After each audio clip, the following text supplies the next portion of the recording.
matinée de printemps. Je marchais ébloui par le matin vermeil. Le fourmillement d'or de la mer au soleil aveuglait mes regards, et je sentais mon âme près d'elle s'alanguir à ses soupirs de femme. Les flots étincelaient parfois comme des yeux. Les troupes d'oiseaux blancs jetaient des cris joyeux, tournaient et plongeaient fous, venant tremper leurs plumes aux vagues qui riaient de longs rires d'écume. Tout vibrait et chantait sous le vent matinal. C'était un paysage immense et sans égal. Sur cette mer d'azur, près de ses bords, une île, de brume enveloppée encore, dormait tranquille, telle une fleur en un beau vase de lapis. Et tout au loin, très haut, en leur blancheur de lys, par-delà les cités et les vagues campagnes, géantes, se dressaient des chaînes de montagnes.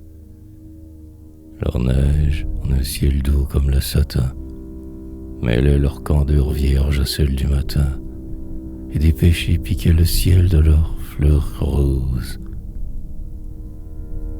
J'allais ainsi, ravi par la beauté des choses, quand au seuil de la ville, assis près du chemin, un pauvre enfant aveugle et qui tendait la main m'apparaît.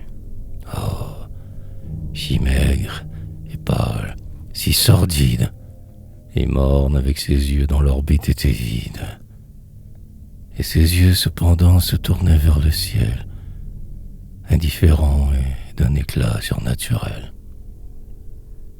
Et je songeais, saisi d'une pitié profonde, à ce vautour du mal toujours au flanc du monde, à ce fond ignoré de muettes douleurs, que nos regards jamais ne révèlent des pleurs, à ces hasards créant la naissance des êtres, à ces enfants punis du péché des ancêtres, aux horreurs de la vie, à ces iniquités, à tant de châtiments qui sont immérités. Et près de cet enfant martyr aux grands yeux vides, je ne regardais plus rire les flots splendides, ni sur la terre en fleurs flamboyer le ciel bleu, craignant qu'il n'y manquât la justice d'un Dieu.